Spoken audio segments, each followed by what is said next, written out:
New this morning, one group is not giving up its fight to take down the Confederate statue that stands right in front of the Madison County Commission courthouse. This week, that matter came up before the commission. No action was taken. You'll recall earlier this month, commissioners asked the State Monument Preservation Committee for permission to remove that statue, but that request was rejected. So what happens next? Joining me right now via Zoom, Trae Calvert with the group Move the Monument. Trae, good morning. Good morning. Hey, thanks for joining us. It's my understanding the commission took up this matter this week, allowed people to speak about it, no action taken, right? Yes, sir. That is correct. All right, so commission members will say, though, that they're following the law. What do you want them to do right now? What I would like to see them do right now is simply find a construction company and have that monument removed. From the standpoint of the fact that there are other cities who took that initiative and decided that the will of their citizens as well as the conscience of their citizens, they would rather it be clear as opposed to sitting and standing on old tradition. Here in our city, we are supposed to be the Star of Alabama, which means that we should be progressive, we should be ready for change, and we should always embody the views of our citizens.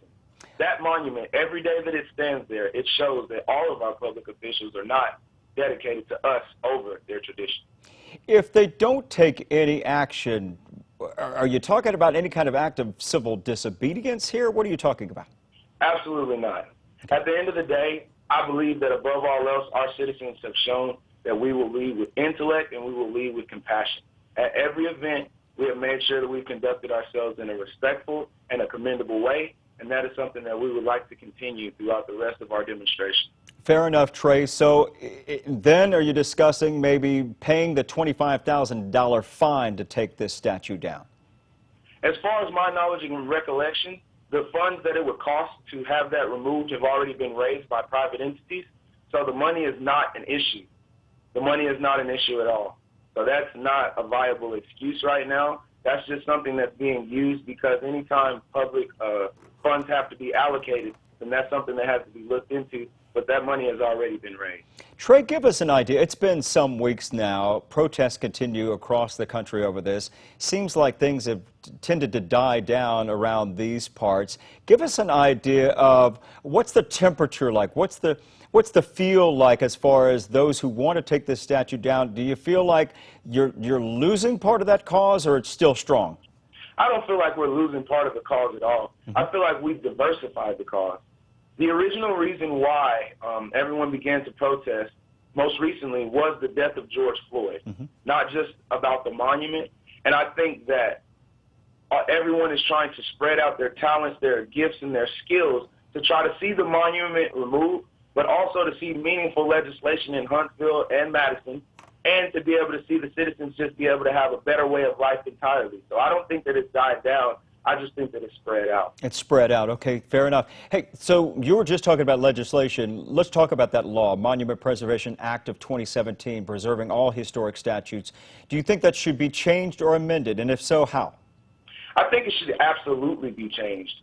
I think that there should be a clause in there for anything that might have racial undertones. Because if you're thinking of the history of this country, there's a lot of racism that is also a part of the history in this country. So before you're able to call something a historical landmark, you should look at its historical significance to all of the citizens and not just the individuals who originally erected it. And I think the only individuals at this point in history who would find that racist Confederate monument a piece of history are those individuals who were originally represented, once again, when it was erected. Trae, I've got about 20 seconds with you right now. What do you want to see happen next? Give me a timeline. What I would like to see happen next is for all of our elected officials, whether you're talking county commission or you're talking the city council, really sit down with their citizens and really get together and find ways to be able to, A, make sure, once again, everyone is represented, because what this is all about is equality. It's about every single citizen in our area being able to know no matter where they go, they can be treated fairly, and they don't have to see things such as racist monuments at every courthouse that they go to.